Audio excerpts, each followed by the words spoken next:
So, welcome back again guys sa ating YouTube channel. So, reaction tayo sa The Father's Wife. So, dahil sa awa ni Robert kay Bitsy, ipinatuloy niya ito sa kanilang bahay pero hanggang doon lang. At dito nagalit si Gina dahil hindi niya alam na pinabalik pala ni Robert ang asawa niya. Dahil sa paglabag din ni Gina sa usapan nila ng kanyang daddy. At dito na ihulog ni Gina sa pool si Bitsy. At tinulungan ito ni Robert dahil yung bata lang ang pakay niya. Pero si Bitsy hindi pa rin siya titigil na bumalik yung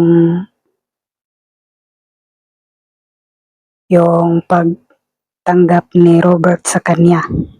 At dito ang ina naman ni Bitsy ay humingi ng peace offering kay Gina pero dahil sa may binabalak ito na sirain nila si Gina, kaya nagkunwari itong natapunan ng cake para magalit itong si Robert sa kanya.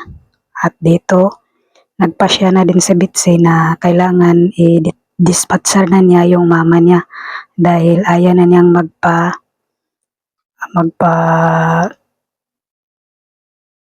sa kanyang mama dahil gusto niya maging mabait sa kanyang magiging anak. So, ipapaalis kaya ni Bitsy ang kanyang mama para hindi na ito ma-impluwensahan ng masama laban sa kanya dahil gusto na itong magbago.